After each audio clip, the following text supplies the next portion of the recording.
Hello বন্ধুরা, good morning. তোমরা কেমন আছো? আশা করছি ভালো আছো, আর আমিও খুব ভালো আছি। চলে এসেছি কিন্তু আমি আবারও একটা নতুন ভিডিও নিয়ে। তো আজ শনিবার, শ্রাবণ মাসের আজ তৃতীয় শনিবার। তো আজ আমি উপোস করেছি। তো কাল ছেলের পরীক্ষা ছিল, ফার্স্ট পরীক্ষা, আজ 2 তারিখ। আজ কিন্তু পরীক্ষা নেই, বাড়িতে আছি। সেই কারণে ভাবলাম আজ উপোসটা সেরে নিই। তারপর কারণ আরেকটা পড়েছে রাখি, তারপর আরেকটা পড়েছে জন্মাষ্টমীর দিন। তো ভাবলাম এই পুজোটাই সেরে নিই এবার এটাই। তো আজ উপোস করে আছি, বড়মাসাও বাড়িতে আছে, ছেলেও আছে, ছেলের পরীক্ষা, তাও ছেলে কিন্তু এখন পড়ছে। আর এই জল খেতে দিয়েছি, লেবু দিয়ে নুন চিনি দিয়ে জল করে দিয়েছি, সেটা এখন খাচ্ছে। আর আমি এখন বসে আছি, রান্না করব। তো নিরামিষই, বর আর ছেলে খাবে, তা হালকা কিছু রান্না করব। তো পুজো দিতে যাবো। তো আজ সারাদিন কী করি সব ভিডিওই দেখতে থাকো বন্ধুরা। আর কালকের পরীক্ষায় কোশ্চেন এত ভালো করেছে, আমার ছেলে পড়ে গেছে সব, মানে যা পড়ে গেছে প্রত্যেকটাই এসছে, কিন্তু কী বলো বন্ধুরা, কোশ্চেন দেখে ভুলে গেছে। মা আমি এটা লিখতে ভুলে গেছি, যা মা আমি ওটা লিখতে ভুলে গেছি। নইলে এমনি যদি লিখে আসতে পারতো পুরো নাম্বারটা একদম ভালো ছিল। ওই তো এক দুটোই কমে গেল না।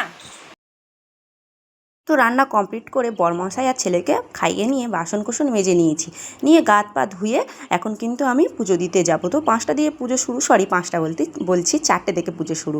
তো সেই কারণে আমি গা হাত পা ধুয়ে আর এদিকে ফলগুলো কেটে নিচ্ছি। দেখো বন্ধুরা, প্রথমবারে তো বারটা করেছিলাম, বড় বাবার বারটা, তখন আর তোমাদের সঙ্গে ভিডিওটা শেয়ার করিনি। তো এবার এটা ভাবলাম শেয়ার করি তোমাদের সঙ্গে। তো সিন্নি দেবো, প্রথমবারে সিন্নি দিইনি, এমনি পুজো দিয়েছিলাম, তো এবারে সিন্নি দেবো। তো এখন আমি ফলগুলো সব কেটে সুন্দর করে গুছিয়ে নিচ্ছি। আর এই দেখো বেদানা ছাড়াচ্ছি, কেন থালার মধ্যে ছাড়ালে পুরো থালার মধ্যে ছড়িয়ে যাবে, সেই কারণে কিন্তু আমি ছুরির মধ্যে এখন বেদানাটাকে ছাড়িয়ে নিচ্ছি। বেদানা ছাড়ানোর পর নারকেল কোড়ানো আমার কমপ্লিট হয়ে গেল। এবার আমি সিন্নিটাকে মেখে নেবো। তো দেখো এই যে বালতিটার মধ্যে সিন্নিটাকে মাখবো, যে গামলা আছে, তো এখানে আমাদের গলিতে জল, রাস্তায়ও জল আছে, তো গামলাটা হাতে করে নিয়ে যাব, থালা, তারপরে গোটা ফল ফুল আছে, তো হাতে করে নিয়ে যেতে হাত প্রচুর ব্যথা করে, মোড়ে মাথায় অনেকটা যেতে হয়। তো ভাবলাম এবারে ঠাকুরের বালতি করেই সিন্নিটা বানিয়ে নিয়ে যাব। তো দেখো আমি সিন্নিটাকে কিন্তু এখন মেখে নিচ্ছি। তো এবারে একটু ভাবলাম বেশি করেই সিন্নিটা করি। তো পাশে সবাইকেই আমি দিই, তারপরে পুজো দিয়ে আসি, ওখানেও সবাই চাই, সবাইকে দিতে আসি। তো ভাবলাম একটু বেশি করেই সিন্নিটা বানাই। তো দেখো সিন্নিটাকে আমি কিন্তু এখন বানিয়ে নিচ্ছি। আর একটা বন্ধুরা, পুজো দিতে গিয়ে আমি এমন জিনিস দেখলাম যে আমার মন ভরে গেল, সত্যি এত ভালো লাগলো। ভগবান জানি না কবে আমাকে নিয়ে যাবে ওখানে। তো আমি খুব মানে আশা করি যে আমি যাব ওখানে। তো আমাদের পাড়া থেকে সবাই কিন্তু গেছিলো সেদিনকে তারকেশ্বরে, এত ভালো লাগছিলো বন্ধুরা, কি বলবো, মানে পুরো জীবন ভরে যাচ্ছিলো এত সুন্দর। তো দেখতে থাকো ভিডিওটা, সেই দেখতে পাবে সেই ভিডিওটা ওরা কেমন। বন্ধুরা পুজো দিতে যাবো, পুরো আমি রেডি হয়ে গেছি। দেখো মাথায় ফুল লাগিয়েছি, একটু সেজে নিয়েছি, আর এই যে শাড়িটা পরেছি। তো ভাবছো ফুল লাগিয়ে কি পুজো দিতে যাবো? না বন্ধুরা, তো ভাবলাম শাড়ি তো এমনি পরা হয় না, তো ভাবলাম একটু দেরি আছে পুজো দিতে যাবো, তো ভাবলাম একটু মাথায় ফুল লাগিয়ে একটু ভিডিও করে নিই। আর আমায় কেমন লাগছে কমেন্ট করে জানিও। চলো একটু ভিডিও। আমি তো চলে এসেছি মনে মাথায় পুজো দিতে। তো এখানে দেখো এইদিকে সব সমস্ত ঠাকুরের প্রসাদগুলো এখানে রাখা হয়েছে, আর আমি এসে দেখছি সবাই চলে এসেছে, আমি মনে হয় দেরিতে এসেছি। তো ঠাকুরমশাই কিন্তু আসার কথা ছিল 4টের সময়, উনি 4টায় আসেনি, অনেকটাই দেরি করে এসেছিলো। আর এই দেখো আমাদের বড় বাবা, আর সঙ্গে আছে মা তারা। তো দেখো বন্ধুরা, দেখো তারকেশ্বর যাচ্ছে আমাদের পাড়া থেকে।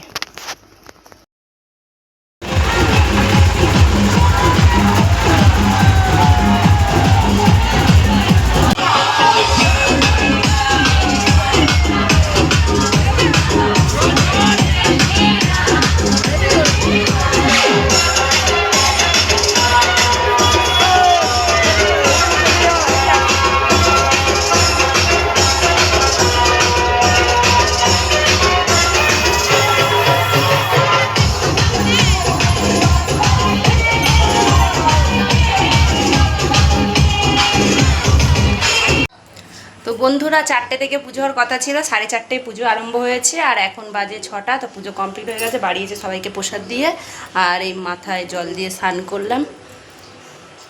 আর এখন আর খাবো না কিছু, প্রসাদ আর সিন্নি খেয়েছি, পেটটা পুরো ভরে গেছে। বন্ধুরা দেখো একটু বেরিয়েছিলাম সন্ধ্যেবেলা, বরমশাই বাড়ি ছিল, যেহেতু বরমশাইয়ের আমি একটু বেরিয়েছিলাম। তো ছেলে বললো মা আমার জন্য একটু ফুচকা নিয়ে আসবে, তো ছেলের জন্য ফুচকা নিয়ে এসেছি। ছেলে এখন ফুচকা খাচ্ছে। তো খেতে থাকুক। আর এখানে খাতা বই পড়ে আছে, খেয়ে দিয়ে তারপরে কিন্তু এখন পড়তে বসবে। তো পড়ছিল, তো ফুচকা আমরা বেরিয়েছিলাম, ওকে পড়তে বসিয়ে দিয়ে বেরিয়েছিলাম। তো আমি নিয়ে চলে আসতে, তো ও বললো খেয়ে নিই, মানে হ্যাঁ খেয়ে নিলে নরম হয়ে যাবে ফুচকাটা, তো এখন খাচ্ছে। ভিডিওটা এই পর্যন্ত, ভিডিওটা কেমন লাগলো অবশ্যই কমেন্ট করে জানিও। তো বন্ধুরা টাটা।